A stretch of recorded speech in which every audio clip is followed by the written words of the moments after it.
अस्सलामुअलैकुम दोस्तों, उम्मीद है आप सब ठीक होंगे।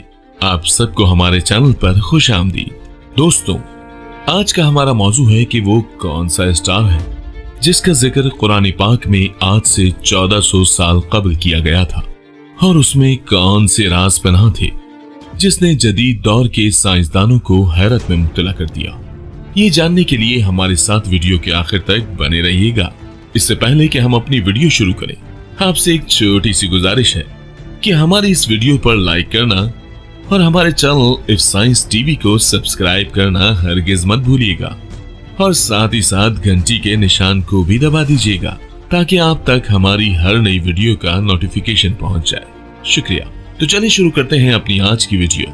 दोस्तों, हम हर रोज आसमान को देखते हैं, लेकिन कभी हमने सोचा है कि इस वसी और अरीज कायनात में इतनी खामोशी क्यों है? क्या ये कायनात वाकई ही इतना खामोश है जितना हम सोचते हैं? क्या इसके अंदर कहीं आवाजों का संगम मौजूद है, या ये भी गूंगे बहरे शख्स की मानिंद चुप है? तो इसका जवाब है बिल्कुल नहीं। ये कायनात बिल्कुल भी खामोश नहीं है।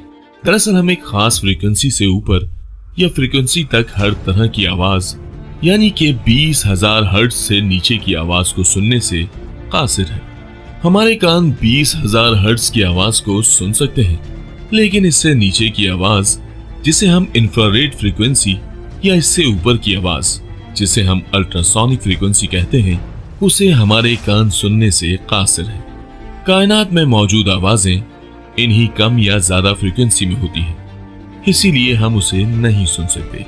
फिर सवाल पैदा होता है कि जब हम उन्हें सुन ही नहीं सकते, तो हमें कैसे पता चला कि कायनात में मौजूद अजराम फल्की भी आवाज पैदा करते हैं?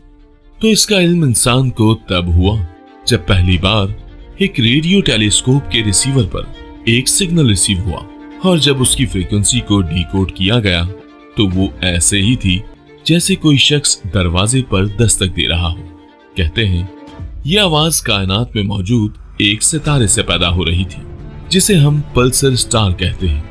मकनातीसी कुव्वत वाला एक न्यूट्रॉन स्टार है जो कि इलेक्ट्रोमैग्नेटिक और गीमा व्यू खारिज करता है, और इसको पहली बार 28 नवंबर 1967 को नासा की एक टेलीस्कोप के जरिए देखा गया था। इस सितारे को इंग्लिश में नॉकिंग स्टार भी कहते हैं, क्योंकि इसकी आवाज ऐसी ही होती है जैसे दरवाजे पर कोई लगातार दस्तक दे रहा हो। अरबी में इस सितारे को अल तारिक कहा गया है, जो कि लफ्ज तर्क से मश्तक है, और इसके माने जरब या चोट के हैं। यूं अल तारक का मतलब हुआ जरब लगाने वाला। अरबी में ये लफ्ज सबसे पहले कुरान मजीद फुरकान हमीद में इस्तेमाल हुआ। अल्लाह पाक सूरह अल तारिक में इरशाद फरमाते हैं कि आसमान की कसम है और रात को आने वाले की, और आपको क्या मालूम रात को आने वाला क्या है? वो चमकता हुआ सितारा है। सूरह अल तारिक आयत नंबर 1 से 3। इन आयात से बड़ा वाज़े हो जाता है कि अल्लाह पाक रात के आने वाले सितारे यानी पल्सर स्टार की बात कर रहे हैं, और क्योंकि ये न्यूट्रॉन स्टार है तो ये बेइंतहा रोशन होता है, जैसा कि यहाँ इरशाद हुआ है। अल तारिक का एक मफहूम ये भी बयान होता है कि इसके दोनों जानिब से रोशनी आर पार होकर गुजर रही होती है, जो कि किसी हथौड़ी की दुम मालूम होती है, और इसका सेंटर इस हथौड़ी का सिरा। सो जिस तरह हथौड़ी की जरब पड़ती है, बिल्कुल इसी तरह इस सितारे की आवाज पैदा होती है।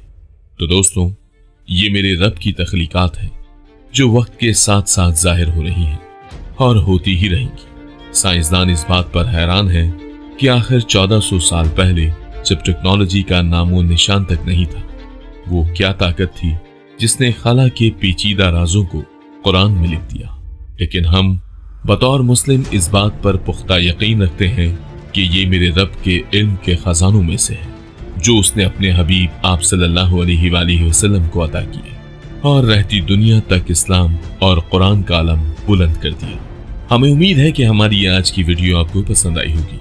आइंदा भी ऐसी वीडियोस देखने के लिए हमारे साथ बने रहिएगा। नई आने वाली वीडियो तक अपना बहुत सा ख्याल रखिएगा। अल्लाह हाफिज।